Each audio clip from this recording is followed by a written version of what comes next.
नमो अरिहन्ताणं, नमो सिद्धाणं, नमो आर्याणं, नमो उवज्जायाणं, नमो लोये सव्वसाहूणम्।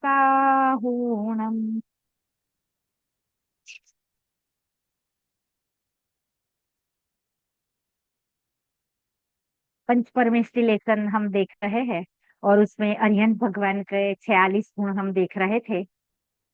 उठन से अभी आज अरिहंत भगवान का पूरा करके सिद्ध भगवान भी लगभग पूरा कर लेंगे। तो हमने देखा था जन्म के 10 अतिशय, उसके बाद केवल ज्ञान के 10 अतिशय, उसमें हमने लगभग देख लिया था, लेकिन अगर रह गया हो तो एक दो बार। 100 योजन तक सुभिक्ष, आकाश गमन, समोशरण, आकाश में 20,000 चिड़िया ऊपर, और समोशरण नहीं भी हो, कोई भी अरिहंत की गंधकुटी भी आकाश में इतने ऊपर रहती है। 4 मुख होना, वो 4 मुख दिखते हैं, है ना, होते नहीं है, दिखते हैं। अदया का अभाव यानी क्रूरता नहीं होना, उपसर्ग नहीं होना, किसी के ऊपर, किसी मुनिराज वगैरह के ऊपर उपसर्ग नहीं होता, ऐसे भाव ही नहीं बनते। कवलाहार नहीं होना, ये मुझे थोड़ा बताना है। देखो, कवलाहार यानी हम लोग जैसे कौड़ से आहार करते हैं, भोजन करते हैं, ऐसा अरिहंत भगवान को या किसी तीर्थंकर को नहीं करना पड़ता। और इस पर विशेष बात इसलिए करनी है कि हमारे श्वेतंबर भाई ऐसा मानते हैं कि अरिहंत भगवान को, तीर्थंकरों को भी कवलाहार करना पड़ता है। मामी, अनिला मामी, आप कैमरा खोल दीजिए, मुझे अच्छा लगता है। हाँ अनिला मामी, आप कैमरा खोलो तो अच्छा लगता है, ठीक है, हाँ, है ना, हाँ। चेहरा दिखता है तो अच्छा, मजा आता है, हाँ। और स्वाति भी अगर खोल सके तो खोल दो, वंश, है ना। तो कहाँ थे, हाँ। श्वेतंबर भाई ये मानते हैं कि तीर्थंकर भगवान हाथ से कौलाहार की तरह भोजन करते हैं, और उनमें ये भी आता है कि महावीर स्वामी भगवान को भूख लगी और उनको फलाने के यहाँ भोजन बना है, और कुछ मांसाहार का भी उनमें उल्लेख आता है, वगैरह वगैरह, रोग हुआ था तो लेने गए, और ये तो ऐसी कोई चीज तीर्थंकर को नहीं होती। तो फिर उनका शरीर चलता कैसा है ना। तो देखो, जब अभी हम लोग भोजन करते हैं तो भोजन से ही चलता है, ऐसा नहीं है। सबसे पहले तो बताओ, नरकों में एक एक दाना नहीं मिलता, सागरों पर्यंत, और उनका शरीर चलता है ना। देवों को हजारों साल तक, हजारों साल के बाद कंठ से थोड़ा सा अमृत झरता है, और उनका शरीर चलता है ना। तो हमारा शरीर भी वास्तव में कहा जाए, देखा जाए तो भोजन तो है, लेकिन भोजन के साथ एक व्यवस्था ऐसी भी होती है कि परमाणु सीधे निकलते और जुड़ते रहते हैं, है ना। उसे कहते हैं नौकर्मा, कि शरीर से सीधे परमाणुओं का जुड़ना होना और निकलते रहना। तो अरिहंत भगवान को भी ऐसा नौकर्मा आहार हमेशा चालू रहता है। वो परमाणु इतने सूक्ष्म होते हैं कि वो दिखेंगे नहीं, लेकिन वो जुड़ते रहेंगे और छूटते रहेंगे। तो उनके शरीर में युवा अवस्था होगी तो वो युवा ही रहेगी, वृद्ध अवस्था भी नहीं दिखेगी। सुंदर शरीर जो होगा वैसा का वैसा। देखो आगे देखेंगे हम उनका आयु कितना हो सकता है, तो करोड़ों वर्ष का भी आयु हो तो भी शरीर में कोई ऐसे के बाल सफेद हुआ कि बाल बढ़ गए, कुछ नहीं होगा। ऐसा स्फटिक मणि की प्रतिमा जैसा बहुत सुंदर शरीर करोड़ों साल तक बना रहेगा, नौ कर्म आहार से। जैसे हमें जो होता है वो कबलाहार कहा जाता है ना, लेकिन नारकियों को कौन सा आहार होता है, तो उनको कर्म आहार होता है। द्रव्य कर्म का उदय ही उनका आहार है, तो उनको कर्म आहार कहा जाता है। और देवों को मानसिक आहार कहा जाता है। तो इस प्रकार से अलग अलग प्रकार के आहार जो होते हैं, है ना। ओजस आहार पक्षियों को कहा जाता, अंडों को वगैरह को कहा जाता है। तो यह ऐसा कवलाहार अरिहंत भगवान कोई भी हो, तीर्थंकर या साधे, उनको नहीं होता, है ना। ये बात की पकड़ना। फिर नख केश नहीं बढ़ना, है ना। तो एक बार अरिहंत पना प्राप्त हो गया, उसके बाद उनके बाल या नख करोड़ों साल तक भी नहीं बढ़ेंगे। और ये केवल ज्ञान के अतिशय है ना, तो ये केवल ज्ञान होने के बाद वाली बातें हैं। अनिमेष द्रग, हमारे आंखों में जैसे पलकार होता है, ऐसा उनका पलकार भी नहीं होगा। छाया रहित, शरीर की छाया नहीं पड़ेगी। सब विद्या के ईश्वर, कि अब विश्व में जितनी भी अच्छी विद्या है उसके ज्ञाता वो हो जाते, केवल ज्ञानी है तो उसके ज्ञाता तो हो ही जाएंगे। देखो हमने देखे 10 जन्म के, यानी बालक उत्पन्न होते से ही होते हैं, 10 अतिशय केवल ज्ञान के, यानी केवल ज्ञान होने पर अपने आप प्रकट होते हैं। और 14 अब है देवकृत, यानी प्रत्यक्ष रूप से देवों ने किए हैं। किसके कारण? उनके पुण्य के कारण, है ना। देव किसी और का क्यों नहीं करते? क्योंकि उसका पुण्य नहीं होता। तो देखो, अर्ध मागधी भाषा, तो देखो जो दिव्य ध्वनि कीर्ति है भगवान की, वो उनके पूर्ण शरीर से ओमकार ध्वनि निकलती है, ओम ऐसा ही निकलेगा, है ना। लेकिन फिर उसका क्या होगा कि वो कन्वर्ट होगी। जैसे हम ट्रांसलेट करते हैं ना, कि इंग्लिश का गुजराती में ट्रांसलेट किया, हिंदी में किया, ऐसे ही ओम का। तो मागध जाति के देव होते हैं, वो उसको 800 छोटी भाषाएं और 18 बड़ी भाषाएं, है ना, वो आता है कौन से पाठ में? लघु भाषा, 800 लघु भाषा और 18 बड़ी भाषाओं में वो बदल कन्वर्ट होती है। तो जो जिस व्यक्ति को जिस भाषा में समझ में आता है, जैसे जैसे मनुष्य को मनुष्य की भाषा में, और तिरियंचों को तिरियंचों की भाषा में, है ना। और मनुष्य में बहुत सारी, कोई संस्कृत का जानकार बैठा है तो संस्कृत भाषा में, और कोई प्राकृत का बैठा है तो प्राकृत भाषा में। उस समय दूसरी देखो, अभी जो चल रही है ना, गुजराती, हिंदी, अंग्रेजी, वो शायद उस समय नहीं भी हो, लेकिन और बहुत सारी भाषाएं होती है ना। जैसे आज साउथ की अलग है, उत्तर की अलग है, ऐसे। तो ऐसे 18 तो बड़ी महाभाषा। और बोलियां जिसे कहते हैं ना, जैसे गुजरात में गुजराती तो सौराष्ट्र की अलग है, दक्षिण गुजरात की अलग है ना। तो ये बोलियां कितनी 700 बोलियों में वो अपने आप देवों के द्वारा परिवर्तित की जाती है। तो अपनी अपनी भाषा में सबको समझ में आ जाए। इसे अर्ध मागधी इसलिए कहते हैं कि शुरू हुई थी, निकली थी, तब तक तो ओम बनी थी, और कानों तक पहुंची तब वो बदल के पहुंची, तो उसको अर्ध मागध जाति के देवों ने उसको कन्वर्ट किया। तो ऐसी भाषा। फिर जीवों में आपस में मित्रता, है ना। वो पिछली बार अदया में भी हमने चर्चा करी थी कि गाय और शेर साथ में बैठते हैं, नोड़िया और सर्प साथ में बैठते हैं, किसी के प्रति वैर नहीं, सबको मित्रता। और मनुष्य में भी कोई शत्रु हो तो साथ में मित्रता के ही भाव उत्पन्न होते हैं। निर्मल दिशाएं, चारों तरफ दिशाएं निर्मल हो जाती है, यानी कहीं धुआं, कहीं पॉल्यूशन, किसी प्रकार का धूल का पॉल्यूशन नहीं रहेगा। निर्मल आकाश, ये दोनों अलग अलग बातें हैं। तो उसमें भी कोई अलग चीजें होती होगी, दिशाओं यानी जमीन से भी ले सकते हैं। फिर 6 ऋतु के सब फल फूल पकना, है ना। तो ये अभी जैसे गर्मियों में आम है ना। तो सर्दियों का फल, बोर वगैरह जो भी आते होंगे वो अभी नहीं मिलेंगे, है ना। और अगर सर्दियों में आम नहीं मिलेंगे, लेकिन ऐसा उस समय नहीं होगा। सभी ऋतु के फूल और सभी ऋतु के फल पक जाएंगे और नजदीक के आसपास के योजनों तक फैले होंगे। पृथ्वी कांच समान सुंदर, है ना, कि कहीं गड्ढे, कहीं खराबी, कहीं कांटे खर, ऐसा नहीं रहेगा। बहुत सुंदर पृथ्वी हो जाएगी। समोशरण तो बिल्कुल स्फटिक मणि का होता है, तो वो तो दर्पण के समान सुंदर रहता ही है। लेकिन समोशरण के बाहर का एरिया भी साफ सुथरा है। चरण के नीचे कमल, भगवान का जब विहार होता है तो कमल आगे आगे, स्वर्ण कमल उनके आगे आगे और उनके पैरों के नीचे चलते रहते हैं। तो ये भी एक अतिशय है। ये देवों के द्वारा किया जाता है। आकाश से जय जयकार, है ना। देवों के द्वारा आकाश में हर समय जय जयकार बोला चालू रहता है। मंद सुगंधित पवन, हवा जैसे हमें, है ना, ठंडा अच्छा लगता है तो एसी चलाओ, पंखा चलाओ। वहां नेचुरलता से ना गर्मी ना ठंडी, है ना, वातानुकूल बरोबर सही रहेगा। किसी को, सबको सही लगेगा। वहां कोई बीमार होगा तो रोग भी मिट जाएगा। गंधोदक वृष्टि, ये क्या है ना। तो गंधोदक शब्द बहुत परिचित शब्द है। हम लोग हम लोग गंधोदक रोज मंदिर में लेते हैं। तो इसका अर्थ क्या होता है वो थोड़ा समझते हैं, है। तो गंध यानी सुगंध, और उदक यानी जल, पानी, ठीक है। तो जो सुगंधित पानी की वर्षा, यानी छोटे, जैसे हम पहले के जमाने में आपको याद होगा, पानी जब बारात आती थी, शादी वाले के घर हो, तो वो उससे पानी छिड़का जाता था, सुगंधित पानी, है ना। हम मेरे मामा के यहाँ तो बहुत सिस्टम थी है, महाराष्ट्र में होगी शायद। तो ये एक इसे कहते हैं सुगंधित जल का छिड़काव देवों के द्वारा होता है। तो अभी हम जो गंधोदक लेते हैं उसको गंधोदक क्यों कहते हैं वो भी बता दो। क्योंकि भगवान का शरीर कैसा है, सुगंधित है ना।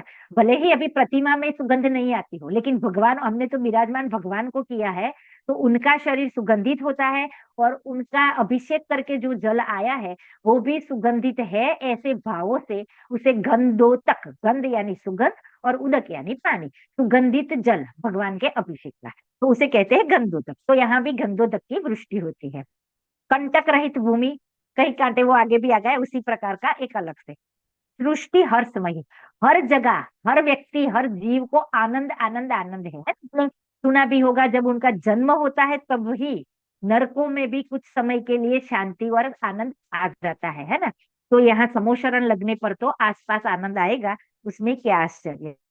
धर्म चक्र, इस प्रकार से, जैसे आपने देखा होगा, हमारा जो जैन धर्म का झंडा है उसके बीच में एक चक्र होता है। जैसे हमारे राष्ट्र का ध्वज है उसमें अशोक चक्र होता है ना। ऐसे ही जैन धर्म के झंडे में धर्म चक्र रहता है। ये अशोक चक्र भी बाद में हुआ वास्तव में। अभी एक वीडियो भी आया था कि वो शेर वाला जो स्तंभ है वो वास्तव में महावीर स्वामी के समय से है, अशोक के समय से नहीं, वो जैनियों की परंपरा से शुरू हुआ है। तो ऐसे ये भी ले लो, अशोक चक्र कहते हैं, वो भी वास्तव में ये धर्म चक्र हो सकता है। तो जो 24 आरो वाला है ना, 24 तीर्थंकरों को बताने वाला वो जो चक्र है, वो शमो शरण के आगे है ना। और जब भगवान का विहार होता है तब धर्म चक्र भी आगे चलता है। तो ये एक प्रकार से धर्म को का चिन्ह है कि ये भी जो शमो शरण है वो साक्षात धर्म है, उसका ये चिन्ह है। तो ऐसे धर्म चक्र आगे चलता है। और अष्ट मंगल द्रव्य, देखो दो चीजों में आप कंफ्यूज हो सकते हो, तो मैं क्लियर करूं कि 46 गुणों में 8 प्रातिहार्य भी आएंगे, ठीक है, और एक देवकृत 14 जो गुण है उसमें 8 मंगल भी है ना। तो ये दोनों में डिफरेंस है। तो डिफरेंस क्या है कि 8 मंगल सिंबॉलिक रूप में धर्म चक्र के साथ होते हैं, शंभु शरण के आगे, है ना। और 8 प्रातिहार्य है वो भगवान के आसपास आपको मिलेंगे, जब नाम देखेंगे तो सहजता से ख्याल आ जाएगा। देखो 8 प्रातिहार्य के नाम मैं पहले बता देती हूँ, अब ये 14 खत्म हो गए हैं। 8 प्रातिहार्य बताऊंगी, उसके बाद 8 मंगल। तो देखो अशोक वृक्ष, यानी कोई भी तीर्थंकर हो उनके पीछे एक वृक्ष रहता है। तो वृक्ष का मतलब क्या होता है पता है? सामान्य तरह से देखे तो छायादार, यानी आश्रय करने लायक, है ना। कि भाई धूप में से आप तपते हुए हो तो धूप, वृक्ष की छाया में आ जाओ। ऐसे ये तीर्थंकर जो है वो उनकी छाया में आपका कल्याण होगा, संसार में तपे हुए धूप में दुखों में आप मत रहो। तो अशोक वृक्ष। फिर सिंहासन, जो बैठते हैं वो सिंहासन बड़प्पन का चिन्ह है कि तीर्थंकर सबसे बड़े हैं तो उनका सिंहासन। 3 छत्र, द्रव्य कर्म, भाव कर्म, नौ कर्म हम लगा सकते हैं लगाने को, ये तीनों का अभाव करने के लिए ये ध्यान है। ऐसे 3 छत्र। भामंडल, पीछे जो उनका हम लगाते हैं उसे कहते हैं भामंडल। वो एक दर्पण के समान होता है, और भगवान के सामने जो कोई जाता है ना, बहुत निकट कोई नहीं जा पाएगा है ना, लेकिन दूर से ही, तो उसमें उसके अगर भव आगे के है भविष्य के तो 3, और पीछे के 3, पीछे के 3 तो सबके होंगे, और वर्तमान का भव वो सारा उसमें देख सकता है। तो ये होता है भामंडल। दिव्य ध्वनि, देखो वो दर्पण जैसा नहीं होता है उनकी ही भामंडल की, लेकिन कुछ ना कुछ रचना होती होगी। दिव्य ध्वनि खीरना, ये भी एक प्रातिहार्य है। पुष्प वृष्टि, तो जो दीवों के द्वारा कल्प वृक्षों की पुष्पों की, जैसे अभी जो फूल होते हैं वो तो वास्तव में सचित है। सचित का मतलब होता है जीव सहित। वो पुष्प भी वनस्पति का ही जीव है, और उसमें दूसरे तरफ जीव छोटे छोटे हो सकते हैं। तो ऐसी पुष्प वृष्टि वहां नहीं होती, लेकिन देवों के द्वारा कल्प वृक्ष जो जीव सहित नहीं होते, ऐसे पुष्प की वृष्टि। 64 चंवर ढोलना, आपने मंदिरों में कहीं जगह देखा होगा 64 चंवर लगाते हैं। 64 क्यों लगाते हैं? क्योंकि 64 देवों के द्वारा वहां चंवर ढोले जाते हैं। 64 प्रकार के देव वहां हमेशा खड़े रह के चंवर ढोलते हैं। और दुंदुभी, यानी उस प्रकार के बाजे, करोड़ों बाजे आकाश में देवों के द्वारा बजाए जाते हैं। तो दुंदुभी भी एक प्रातिहार्य है, ठीक है। 8 मंगल देखते हैं, तो 8 मंगल में भी एक छत्र है, चिन्ह रचा होगा, ठीक है। फिर ध्वजा है, फिर दर्पण है, कलश है, चमर है, झारी है। झारी यानी एक प्रकार का पानी ढोलने का हो सकता है मेरे ख्याल से, जिसे हम अभिषेक करते हैं उस प्रकार का साधन। पंखा है, ठवना है, ठवना यानी जो आप स्थापन करते हो ना, उस प्रकार का एक होता है जो शुभ कहा जाता है, सप्रतिष्ठित उसे कहते हैं। उस जिसमें आप स्थापन करते हो ना, उस प्रकार का एक साधन बनता है जिसे छवना, वो मंगल, ये सारे मंगल बताए। मतलब जैसे हम कलश को आज भी मंगल मानते हैं, तो हर हर जगह हम कलश रखते हैं, विधान में, पूजन में, तो कलश का है मंगल माने जाते हैं। तो ऐसे ये सारे चीजें, छत्र है, ध्वजा है, वो मंगल का चिन्ह है, शुभ चिन्ह है। तो इस प्रकार से 8 मंगल, 14 अतिशय में और 8 प्राति है। अब गिनो आप, 10 जन्म के, 10 केवल ज्ञान के, 14 देवकृत यानी हो गए 34, 8 प्रातिहार्य यानी हो गए 42। ये 42, 42 वो सारे पुण्य के उदय से प्राप्त सामग्री है। अब पुण्य भी कर्म है, जब वो कर्म भी भगवान नष्ट कर देंगे तो ये सामग्री भी चली जाएगी। अब 4 बचे उनके खुद के, अनंत ज्ञान, अनंत दर्शन, अनंत सुख और अनंत वीर्य। ये सामग्री उनके आत्मा के आश्रय से प्रकट वितरागता का सुख है। और वो ये 4 गुण आगे सिद्ध दशा में भी रहेंगे। ठीक है, अब सिद्ध दशा का स्वरूप देखेंगे हम। अब मुझे बताओ, सिद्ध बड़े हैं कि अरिहंत बड़े हैं? बड़े तो सिद्ध है ना, बड़े तो सिद्ध है। लेकिन फिर भी हम अरिहंत भगवान को पहले नमस्कार करते हैं, है ना? कौन बोलेगा क्यों करते हैं? रितु तो बोलेगी ही। और कोई? हाँ, मीना बेन बोलिए। हाँ, आपको पता है अनिला मामी? ठीक है, मीना बेन बोलिए। आपका अनम्यूट कीजिए, आपका माइक बंद है। अनंत भगवान उपदेश देते हैं, हाँ ज्ञान कराते हैं कि ये हाँ, सिद्ध सही भगवान है बिल्कुल सही। हाँ, है ना? देखो, हाँ, सिद्ध भगवान तो सिद्ध हो गए, उसके बाद हमें सीधा डायरेक्ट कोई लाभ मिलने वाला नहीं है। लेकिन अरिहंत भगवान हमें उपदेश देके हमारा कल्याण करते हैं, है ना? धर्म का पूरा मार्ग, पूरी परंपरा कौन देता है? कि अरिहंत भगवान। इसलिए वो है। हमें नमोकार मंत्र में पहले उनका उपकार जिसका है उसको हम पहले स्मरण करते हैं, है ना? अब मुकेश अंबानी के पास करोड़ों रुपए है ना? लेकिन हमारे पास तो हमारा पड़ोसी जो हमें कभी जरूरत पड़ने पर लाख रुपए दे सकता है, वो ही हमारे लिए बड़ा है ना? वैसे सिद्ध भगवान के पास भले ही 8 गुण हो और वो बहुत बड़े हो गए हो, लेकिन हमारे काम के तो अरिहंत भगवान है, एक अपेक्षा है समझने के लिए। अब सिद्ध भगवान, है ना? तो देखो, सिद्ध दशा अरिहंत बनने के बाद आएगी। पहले पहले भी मैंने बालबुज एक में भी शायद बताया था, फिर से बता देती हूँ। देखो, सबसे पहले हम सब पहले गुण स्थान में है। ठीक है, मिथ्या दृष्टि है, अज्ञानी है ना? जब अपने को जानेंगे, वस्तु स्वरूप समझेंगे और सम्यक दर्शन होगा, तो चौथा गुण स्थान।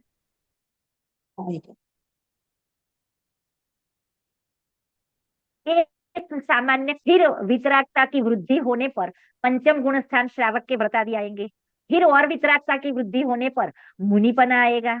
और मुनिपने का 6ठे से 12वें तक का गुण स्थान, 8वें से 12वां श्रेणी चढ़ने वाले यानी सद्भव मोक्षगामी को ही होगा। तो छठा सातवां चलता रहता है जब तक मोक्ष का पुरुषार्थ नहीं उठे। और 13वां और 14वां गुण स्थान अरिहंत भगवान का होता है। और सिद्ध भगवान गुण स्थान से रहित होते हैं, अब उनको गुण स्थान की आवश्यकता नहीं है। ठीक है, अब ये तो क्रम है सामान्य। लेकिन कोई व्यक्ति सीधा मिथ्यात्व में से अगर पहले मुनि दीक्षा धारण कर ली हो, मिथ्यात्व अवस्था में आगम अनुसार आचरण हो और सिद्धांत बरोबर समझता हो, वो अपने आत्मा का आश्रय लेके सीधे 3 कषाय का अभाव करके 7वें गुण स्थान में आ सकता है। ठीक है, कोई व्यक्ति पहले श्रावक के व्रत पाल रहा हो, है ना, लेकिन अभी सम्यक दर्शन नहीं है, तो गुण स्थान पहला है ना? लेकिन फिर अपने आत्मा को जान के सम्यक दर्शन प्रकट कर ले और श्रावक के व्रत पाल रहा है, तो सीधा पहले से 5वें में आ सकता है। सामान्य क्रम है, पहले से चौथे में आए, फिर 5वें में आए, फिर छठा, सातवां, आठवां, नौवां, 10वां, इस प्रकार से। ठीक है, तो अब अरिहंत है। ठीक है, अरिहंत बने विराजमान कब तक रहेंगे और फिर कब सिद्ध दशा होगी? तो सिद्ध दशा, सिद्ध किसे कहते हैं? तो पहले अरिहंत की परिभाषा तो आएगी आएगी, क्योंकि अरिहंत बनने के बाद ही सिद्ध बना जाएगा। तो जो हमने देखा था वो मैं फिर से पढ़ रही हूँ। जो गृहस्थपना त्याग कर, ध्यान देना, गृहस्थपना यानी उस प्रकार के समस्त राग आदि, ठीक है, मुनि धर्म अंगीकार कर, निज स्वभाव साधन द्वारा, साधन क्या रहेगा? अपने में लीनता बढ़ाना। देखो, लीनता की शुरुआत थोड़ी सी बढ़ती बढ़ती अब इतनी बढ़ गई कि अब अरिहंतपना आएगा। निज स्वभाव साधन द्वारा 4 गाति कर्म का क्षय कर। चलो, 8 कर्मों के नाम कौन बोल पाएगा? मीना बेन बोल पाएंगे? अनिला बेन, अनिला मामी बोलेगी? रितु आप नहीं अभी? हाँ कौन, अनिला मम्मी बोलेगे आप? अच्छा स्वाति कैमरा खोलो। ज्ञानावरण, विज्ञानवरण, हाँ मीनावन बोलो। જ્ઞાનાવરણ, ज्ञानावरण। દક્ષાવરણ, અંતરાય, મૌનીય એ हाँ બધાનો નાશ થાય પછી ને. ये चार घाती कर्म થઈ ગયા। આ ચાર તમે આ ये चार आपने घाती कर्म बोले। अब अघाती कर्म आठों के नाम बोलना बोला है मैंने, तो आठों के में से बाकी के चार।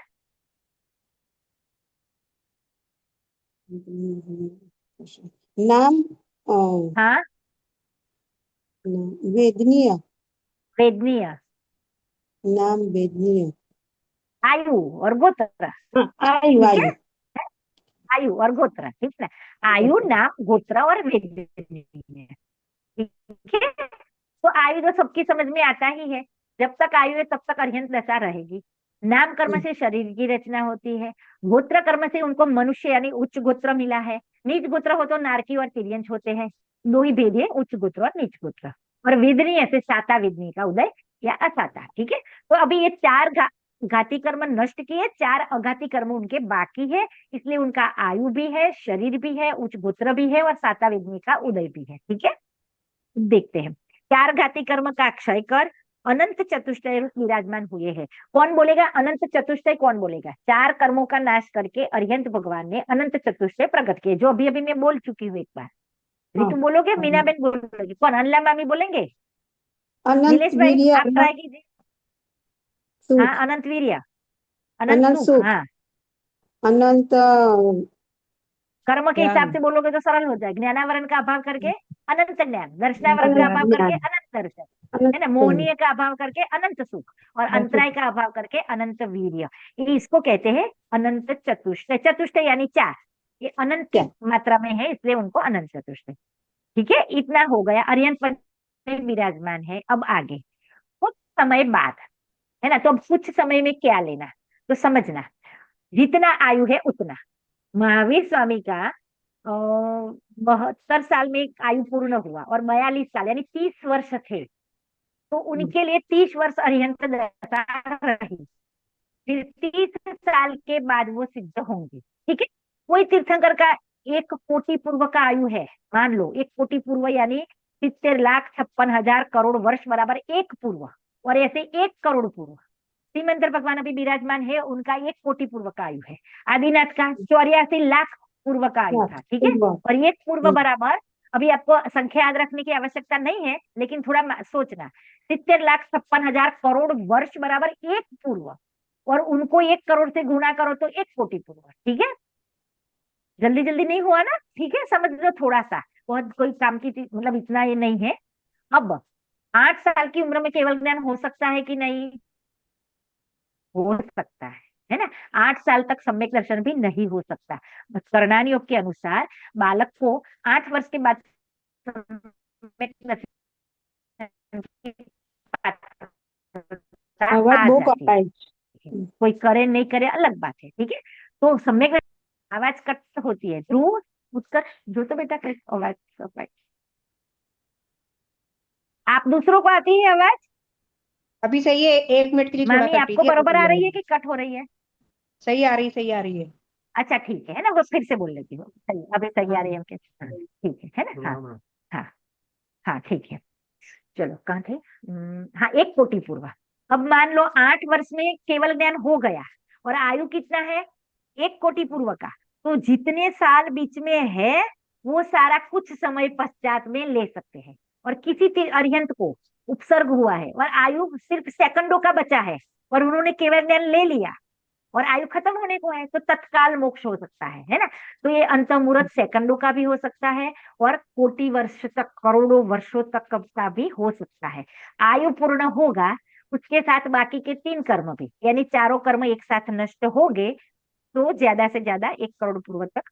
मतलब इस प्रकार से कुछ समय बाद अघाती कर्मों के नाश होने पर, मतलब ये आयु पूर्ण होने के साथ बाकी के चारों, समस्त अन्य द्रव्य का संबंध छूट जाने पर। देखो अभी बाह्य में संयोग क्यों थे कि ये कर्म का उदय था ना, उसके कारण सामग्री थी। शरीर था क्योंकि नाम कर्म का उदय था, है ना। सातावेदनीय का उदय था, तो बाह्य વેદનીય. संयोग उस प्रकार के थे, और बाह्य सामग्री और देवों का झुकना, यश प्रकृति वगैरह, ये नाम कर्म है ना। इसके 93 भेद है। तो उसमें सब आ जाएगा, समूह शरण मिलना, तीर्थंकर प्रकृति का उदय होना, और शरीर के अनेक प्रकार होना, वो सब सब आ जाता है ना। तो ये सब अब नष्ट होने वाला है, तो समोशरण नष्ट हो जाएगा, वो तो पहले ही नष्ट हो जाता है। ठीक है, फिर शरीर भी नष्ट हो जाएगा, आयु भी नष्ट हो जाएगा, और गोत्र भी। तो इस प्रकार से समस्त, समस्त में कुछ क्या बचा कि सिर्फ आत्मा, अकेला आत्मा, अब कुछ नहीं बचा। छूट जाने पर पूर्ण मुक्त हो गए हैं। लोक के अग्रभाग में अब क्या होगा, उसी समय, एक समय यानी हम आंख की पलकार करें उतने में असंख्यात समय बीत जाए, तो एक समय कितना छोटा काल है। ठीक है, उतने समय में यहाँ से मध्यलोक से सीधे स्वर्गों के अग्रभाग। ऊपर टॉप वाला जो सर्वात सिद्धि स्वर्ग है, उसके भी ऊपर सिद्ध शिला है ना। जो जो तीन लोग है ना, मैं आपको एक आकृति दिखा रही हूँ, अगर आपको दिखे और उसमें समझ में आए तो। एक फोटो मेरे पास अभी बड़ी फोटो नहीं मिली मुझे, नहीं दिखेगी है ना, सही है कि नहीं दिख क्या आप लोगों को ये? हाँ, नहीं दिख, ये तीन लोग का नक्शा देखा है ना आप लोगों ने, है ना। उसके ऊपर टॉप में सिद्ध शिला है। कभी है। एक आध बार बड़ी तस्वीर में दिखाऊंगी। उस सिद्ध शिला के मध्य में वहां सिद्धों का अढ़ाई द्वीप, यानी जो हमारा जम्बू द्वीप, फिर लवण समुद्र, फिर पुष्करार्ध द्वीप है ना, और हाँ उसका, और तीसरा जो भी समुद्र है अभी कालोदधी समुद्र, और उसके बाद जो द्वीप है, ऐसे ढाई द्वीप जितना ही, क्योंकि मनुष्य लोक में हर जगह से मोक्ष हो सकता है ना। कोई भी जगह ले लो, समुद्र से भी मोक्ष गए हैं भगवान। कैसे गए, किसी ने उपसर्ग किया, मुनिराज को उठाया, समुद्र में फेंका, और समुद्र में से ही वो ऊपर केवल ज्ञान लेके सीधे आकाश में विराजमान हो गए। तो ऐसे ढाई द्वीप का एक एक कण सिद्धों से भरा है ना। हालांकि जैसे हम सिद्ध क्षेत्र पर जाते हैं तो वहां कोड़ी कोड़ी कोड़ी गिना जाता है, तो वहां ज्यादा है ना। लेकिन अनादि अनंत काल देखे, अनादि काल, अनंत काल तो अभी बाकी है, तो हर जगह हम यहाँ बैठे हैं, यहाँ से भी सिद्ध पधारे हैं, है ना। हर जगह से कोई ना कोई जीव सिद्ध हुआ है। तो इस प्रकार से ढाई द्वीप के बरोबर का लेवल सिद्ध शिला का है। तो ढाई द्वीप में मनुष्य क्षेत्र है, और उसके ऊपर सिद्ध शिला है, सीधे सीधी ढाई द्वीप के एरिया जितनी, वहां पर हर जगह पर सिद्ध सिद्ध सिद्ध, एक दूसरे में, एक दूसरे में, एक दूसरे में, क्योंकि आत्मा वो अब ये नहीं चाहिए कि एक बैठा है दूसरा कैसे, है ना। एक आत्मा में दूसरा आत्मा समाहित हो जाता है। तो ऐसे अनंत सिद्ध आज तक वहां विराजमान हुए हैं, मनुष्य लोक के ठीक ऊपर।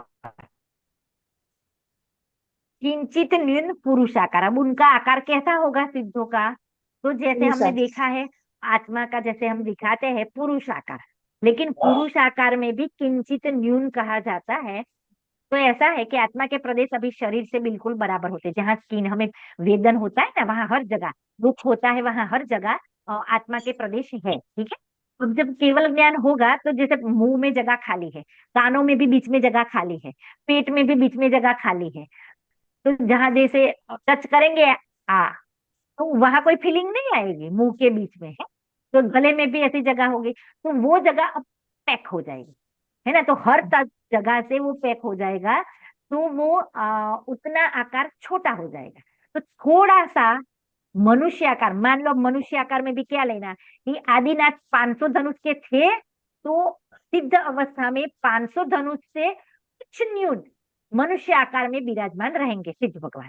और महावीर स्वामी 7 हाथ के थे, तो उनके 7 हाथ से किंचित न्यून, है ना नीलेश भाई, किंचित न्यून 7 हाथ जितने विराजमान रहेंगे सिद्ध शिला पे। तो लास्ट शरीर का जितना आकार होगा, उतने आकार से थोड़े से न्यून हो जाएंगे सिद्ध भगवान। ठीक है, कुछ कम अंतिम शरीर से नाक के छेद में। हाँ, अब देखते हैं सिद्ध भगवान के द्रव्य कर्म, भाव कर्म और नव कर्म का अभाव होने से 3 प्रकार के कर्म। देखो हमने अब तक देखा है 8 प्रकार के कर्म, है ना। अब मैं कह रही हूँ 3 प्रकार के, मैं यानी सिद्धवाणी। ठीक है, तो कैसे 3 प्रकार के समझते हैं। पहले तो जो 8 प्रकार के हम कर्म देखते हैं ना, वो 8 प्रकार एक हो गया, एक प्रकार हो गया द्रव्य कर्म, ज्ञानावरण, दर्शनावरण वगैरह द्रव्य कर्म कर्म परमाणु जो होते हैं। एक प्रकार हो गया द्रव्य कर्म, ठीक है। दूसरा जो हम राग द्वेष करते हैं, है ना, कर्म हाँ का जो कारण है वो भाव कर्म कहा जाता है। तो जीव के परिणामों में शुभ अशुभ जो राग द्वेष होते हैं वो सब है भाव कर्म, है ना। शुभ बराबर। परिणाम भी भाव कर्म है, क्योंकि उससे हम्म, बनता है, उसे द्रव्य कर्म बनता है। भाव कर्म के निमित्त से द्रव्य कर्म बनता है, और द्रव्य कर्म के उदय से नौ कर्म मिलता है। नौ कर्म का मतलब होता है शरीर और बाह्य हम्म, संयोग। तो भाव कर्म यानी मोह राग द्वेष, उसके निमित्त से होता है द्रव्य कर्म, ज्ञानावरण वगैरह, दर्शनावरण वगैरह, और उनका जब उदय आता है तो नौ कर्म मिलता है, यानी शरीर मिलता है और बाह्य संयोग मिलते हैं। तो ये तीन प्रकार के कर्म से रहित हो गए। और यह भगवान को इसमें से कितने थे, कौन बताएगा? हाँ। नीलेश भाई। अर्यंत भगवान को द्रव्य कर्म, भाव कर्म और नौ कर्म, इन तीनों में से कितने कर्म थे? एक एक अर्यंत भगवान को एक एक ही भी नहीं थे। चलो नहीं। फिर से इसका मतलब आपको समझने में भी गड़बड़ी है। भाव कर्म यानी मोह राग द्वेष, अर्यंत भगवान हाँ को थे। हाँ हाँ बराबर नो कर्म खरू ने अभी सुनो, शरीर द्रव्य ने कर्म બધું। नहीं थे। नीलेश भाई आंसर दे रहे हैं, हाँ नीलेश भाई, दो थे, है ना। हाँ सुनना हाँ अभी हाँ देखो, नो नो नो शरीर ने બધું છે ને नौ તે कर्म हाँ भी है। हाँ, हाँ, नौ कर्म भी और सर्व कर्म भी है ना, चार घाती कर्म नष्ट हुए हैं, चार बाकी हाँ थे ना प्रियंक भगवान को। हाँ तो हाँ हाँ चार द्रव्य बराबर। कर्म भी है और शरीर आदि है, तो नौ कर्म भी है। भाव कर्म पूर्णतः नष्ट हो गए, ठीक है। वो तो 10वें गुण हाँ स्थान में मुनि पने में ही नष्ट हो जाते हैं। 12वां गुण स्थान पूर्ण वितरागता का है, ठीक है। तो मोह बराबर राग द्वेष अर्यंत भगवान एक को बार नहीं थे, नष्ट यानी થઈ भाव જાય। कर्म नहीं। हाँ ठीक हाँ है, लेकिन ये तीन बरोबर से आ गए फिर से। मोह राग द्वेष के परिणाम यानी भाव कर्म, उनके कारण बनता है द्रव्य कर्म, यानी ज्ञानावरण, दर्शनावरण, मोहनीय, आयु, नाम, वो सब उसके कारण बनता है। और उसका हाँ उदय आने पर बाह्य संयोग और शरीर मिलता है। अब सिद्ध भगवान को फिर से शरीर मिलेगा कि नहीं मिलेगा, है ना। क्यों नहीं मिलेगा सर? आ गया समझ में मामी? आपकी समझ में आ गया? हाँ हाँ हाँ ठीक है। तो द्रव्य कर्म, हाँ, भाव कर्म और नौ कर्म से रहित है।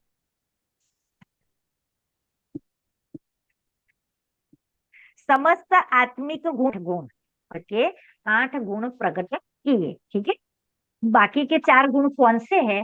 देखो ये थोड़े कठिन नाम है, लेकिन याद नहीं रहे तो टेंशन नहीं कर, एक बार फिर सुन लेते हैं, ठीक है।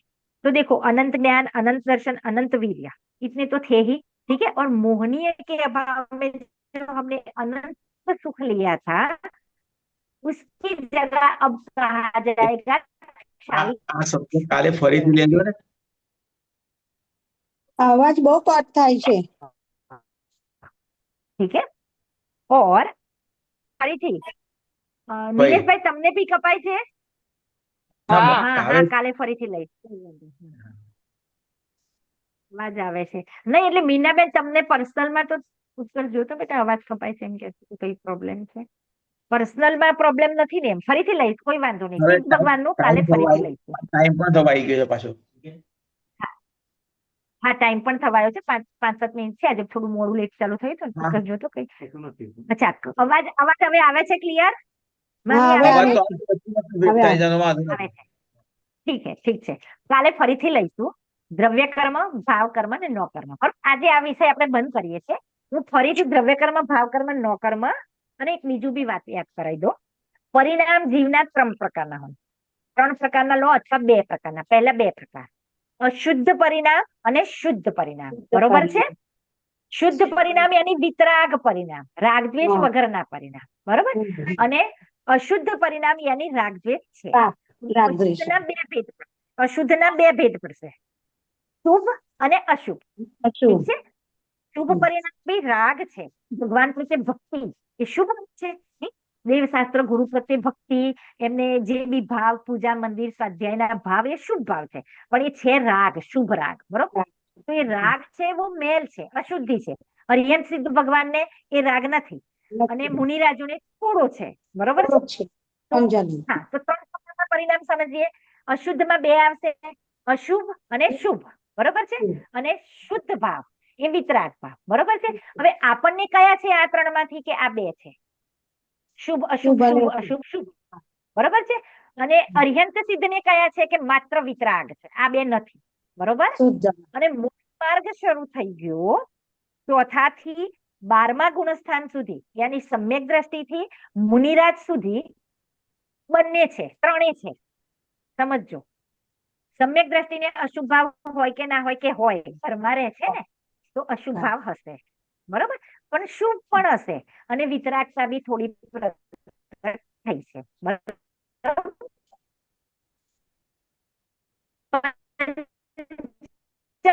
ગુણસ્થાન વૃત્તિ શ્રાવક બી કમાય છે, તો બે કસાય ચોકડીનો અભાવ એને પણ થઈ ગયો છે.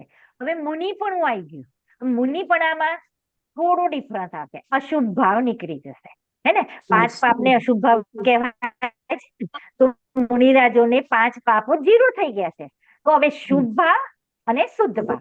મુનિરાજ પાસે 2 ભાવ રહ્યા. સંજલન કસાય એની છેલ્લી ચોકડી બાકી છે ને, ચોથી ચોકડી સંજલન, એટલો રાગ છે. અચ્છા, એ રાગ મુનિરાજ શું કરે છે? એ રાગથી મુનિરાજ આહાર લે છે. હે ને? જો આપણને તીવ્ર રાગ છે તો આપણે 3 બાર શુદ્ધ અશુદ્ધ બધું ખાઈ લઈએ છીએ. મુનિરાજને અશુભ ભાવ નથી, શુભ ભાવ છે, તો આહાર તો કરે છે. પણ બહુ મંદ રાગ છે, કેટલા બધા નિયમોની વચ્ચે દિવસમાં 1 વાર ઉભા ઉભા હાથમાં ભોજન કરે છે. તો મુનિરાજ ભોજન કરે છે, એ શુભ ભાવ છે. મુનિરાજ વિહાર કરે છે, શાસ્ત્ર લખે છે, ઉપદેશ આપે છે. આ બધા દીક્ષા આપે. આગળ આપણે લેવાના છે ઉપાધ્યાય સાધુ નું સ્વરૂપ, આચાર્ય ઉપાધ્યાય સાધુ નું સ્વરૂપ. બરોબર. તો આ બધા શુભ ભાવ છે. બરોબર. અને અર્યંત ભગવાનને શુભ અશુભ બંને નીકળી ગયા અને માત્ર શુદ્ધ ભાવ યાની વિતરાગ ભાવ રહ્યા. આ થઈ ગયો પૂરો મોક્ષ માર્ગ. હે ને? આપણે બધા હજુ શુભ અશુભમાં રખડી રહ્યા છે અને ભગવાન માત્ર વિતરાગ ભાવમાં છે. મોક્ષ માર્ગમાં ત્રણેય ભાવ ચાલી રહ્યા છે. ઠીક છે.